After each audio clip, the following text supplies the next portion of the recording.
اس میں تو پوری ٹاپک آئے گی انشاءاللہ رمضان میں ماں باپ کی. کیوں بول رہا؟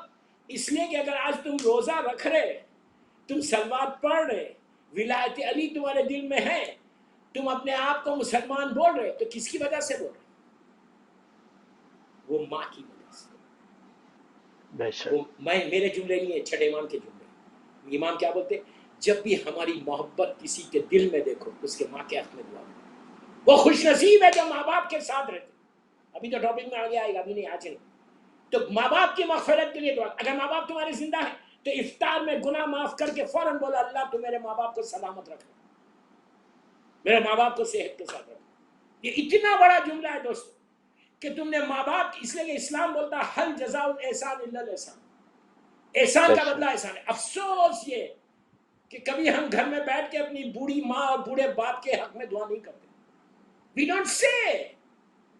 جبکہ تم آج اگر نماز پڑھ رہے، روزہ رکھ رہے، مجلس میں جا رہے، ذکر حسین کر رہے، تو وہ صرف اور صرف وہ تمہاری ماں کی وجہ سے کر رہے اور تمہارے باپ کا حلال رزق کی وجہ سے کر رہے.